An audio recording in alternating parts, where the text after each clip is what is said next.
Hello friends, welcome to stock star. आज जो company हमने आपके लिए चुनी है, आईसीआईसी लोम्बार्ड इंश्योरेंस सेक्टर की प्राइवेट कंपनी।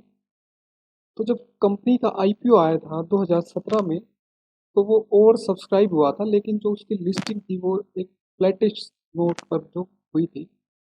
लेकिन अगर आप देखेंगे कि जो लिस्टिंग के लो थे वही कंपनी के जो लाइफ टाइम लो भी थे।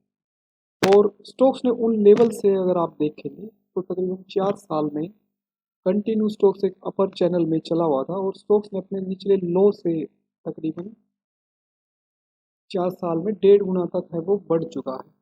और स्टॉक्स तकरीबन 1 साल से है वो एक दायरे में वो ट्रेड कर रहा है। और अपने जो स्टॉक्स के लाइफ हाई थे उनसे तकरीबन 10-15% नीचे है वो अभी फिलहाल है जो वो स्टॉक्स ट्रेड कर रहा है। और किन लेवल पर स्टॉक्स में खरीदारी है वो बेहतर साबित हो सकती है, और स्टॉक्स में बड़ा मूव किन लेवल को ब्रेक करने के बाद आ सकता है, उस पर भी चर्चा करेंगे। और जैसा कि आप जानते हैं, साथ ही साथ हम कंपनी और कंपनी के बिजनेस की जानकारी लेंगे, इसके फाइनेंशियल चेक करेंगे, और सेक्टर से जुड़ी हुई कंपनियों के साथ इसका कंपेयर, और सेक्टर और कंपनी से जुड़ी हुई कुछ एक अहम खबरों पर भी फोकस करेंगे, और अंत में स्टॉक्स के प्राइस को वो चार्ट पर एनालाइज करेंगे। तो वीडियो को एंड तक देखें ताकि पूरी जानकारी आपको मिल सके। तो शुरू करते हैं दोस्तों। भारत के दूसरे सबसे बड़े प्राइवेट बैंक और फेयरफैक्स फाइनेंशियल कनाडाई जो फाइनेंशियल कंपनी थी, इनके द्वारा वो 2001 में इसको कारोबार शुरू करने का प्रमाण पत्र है वो प्राप्त हुआ था। उस समय आईसीआईसी बैंक और लोमार्ड कनाडाई लिमिटेड फेयरफैक्स का जो नाम था, कंपनी में 74% की हिस्सेदारी थी वो आईसीआईसी बैंक की, और 26% की हिस्सेदारी थी वो फेयरफैक्स की थी। और कंपनी का परिचालन शुरू होने के 2-3 साल बाद ही कंपनी भारत की प्राइवेट क्षेत्र की सबसे बड़ी जनरल इंश्योरेंस कंपनी वो बन गई थी। और 2005-06 के दौरान कंपनी ने है वो अपने 10 लाख पॉलिसियों का जो आंकड़ा था वो पार कर लिया था। और कंपनी ने 2018 में सकल प्रत्यक्ष प्रीमियम आय के आधार पर भारत में सबसे बड़ा निजी क्षेत्र का गैर जीवन बीमा करता भी है कंपनी। कंपनी मोटर बीमा, स्वास्थ्य बीमा, व्यक्तिगत दुर्घटना सहित अन्य प्रोडक्टों की एक व्यापक और अच्छी तरह से विविध श्रेणी है वो प्रदान करती है। कई वितरण चैनलों के माध्यम से कंपनी बीमा, फसल बीमा, एग्री बीमा, समुद्री बीमा और इंजीनियर और देयता बीमा है वो कंपनी प्रदान करती है। और कंपनी के प्रमुख पॉलिसी वितरण चैनलों में प्रत्यक्ष बिक्री, व्यक्तिगत एजेंट, बैंक भागीदारी, अन्य कॉर्पोरेट एजेंट, और इसके जो ब्रोकर और ऑनलाइन इसमें शामिल है, जिसके माध्यम से कंपनी है वो अपने व्यक्तिगत, कॉर्पोरेट और सरकारी ग्राहकों को वो सेवा प्रदान करती है। और 2017 में कंपनी का एक्सचेंज पर लिस्ट होने के साथ ही कंपनी भारत की पहली शुद्ध जो सामान्य बीमा कंपनी है वो बन गई थी। भारत की अग्रणी और दुनिया की सबसे बड़ी राइडिंग शेयरिंग कंपनियों में से एक ओला के साथ एक साझेदारी की थी, जिसके तहत ग्राहकों के लिए एक व्यापक इंट्री बीमा कार्यक्रम है वो शुरू किया गया था। और प्रमुख महानगरों में ग्राहकों के लिए अपनी तरह का एक खास कार्यक्रम था, जिसकी शुरुआत है वो कंपनी के द्वारा की गई थी। और 2018 में कंपनी ब्रिटिश स्टैंडर्ड द्वारा प्रमाणित होने वाली पहली भारतीय कंपनी बन गई थी। और कंपनी ने हाल ही में सितंबर 2021 में वो भारतीय एक्सा जनरल इंश्योरेंस कंपनी का अधिग्रहण किया था, जिसके चलते कंपनी में 1 लाख से अधिक ग्राहक थे वो उसके द्वारा कंपनी के साथ जुड़ गए थे। और आज कंपनी में 4 करोड़ से अधिक है वो इसके ग्राहकों की संख्या है। कंपनी अब तक तकरीबन 1.6 मिलियन क्लेम है वो सेटल कर चुकी है। कंपनी की पूरे भारत में 9,700 से अधिक कंपनी की ब्रांचेज हैं, और कंपनियों के नेटवर्क में तकरीबन 6,300 से अधिक हॉस्पिटल है वो शामिल है। कंपनी के अगर आप देखेंगे तो 71,000 करोड़ का कंपनी का मार्केट कैप है। ईपीएस आप देख पा रहे हैं 25.62 की कंपनी का ईपीएस है, और पी आप देखें तो 56.48 का कंपनी का पी रेशियो। कंपनी में शेयर होल्डिंग की अगर बात करें तो प्रमोटर की 48% की हिस्सेदारी है, एफआईज की कंपनी में 27.73% की और नॉन इंस्टीट्यूशन की कंपनी में 13.65% की हिस्सेदारी है और अदर्स टीआईज 2% की होल्डिंग रखते हैं और म्यूचुअल फंड की कंपनी में आप देखेंगे तो 8.49% की वो कंपनी में हिस्सेदारी है। और ये जो 48% की प्रमोटर की कम हिस्सेदारी आप देख पा रहे हैं, इसका कारण है कि सरकार ने 2015 में जो एक विधेयक पास किया था इंश्योरेंस कंपनियों को लेकर कि पहले जो एफडीआई जो होता था, निवेश विदेशी निवेश होता था इंश्योरेंस कंपनी में, वो 50% के तकरीबन होता था, उसे बढ़ाकर है वो 74 के आसपास है वो कर दिया गया है, जिसके चलते प्रमोटरों को इन कंपनियों में, इंश्योरेंस कंपनियों में, वो अपनी हिस्सेदारी कम करनी पड़ेगी इस विधेयक के तहत, ताकि इन कंपनियों में विदेशी निवेश है वो बढ़ सके।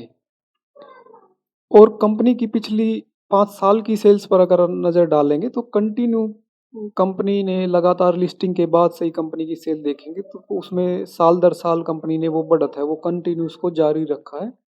चाहे इस कोरोना पेंडेमिक के समय में भी कंपनी की सेल्स पर आप देखेंगे कि कोई असर वो नहीं पड़ा है।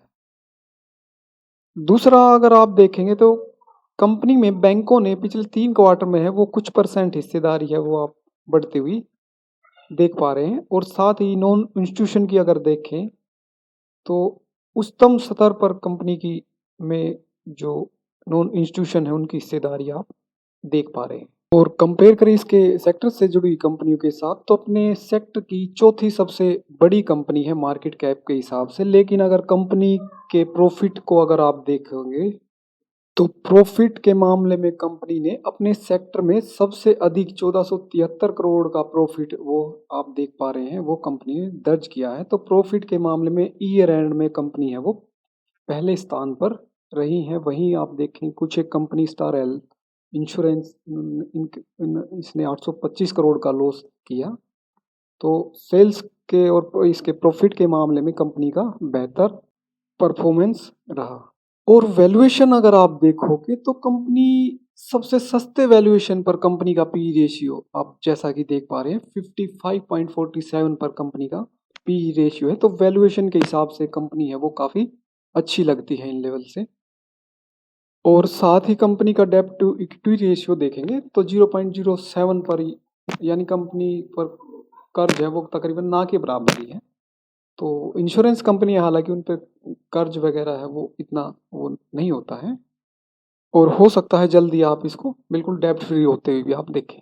कंपनी से रिलेटेड कुछ एक खबरों पर फोकस करते हैं कि नवंबर 2020 में कंपनी ने भारतीय एक्सा जनरल इंश्योरेंस कंपनी का अधिग्रहण किया था। तकरीबन उससे कंपनी में 1 लाख से अधिक जो कंपनी के क्लाइंट थे वो कंपनी में शामिल हुए थे।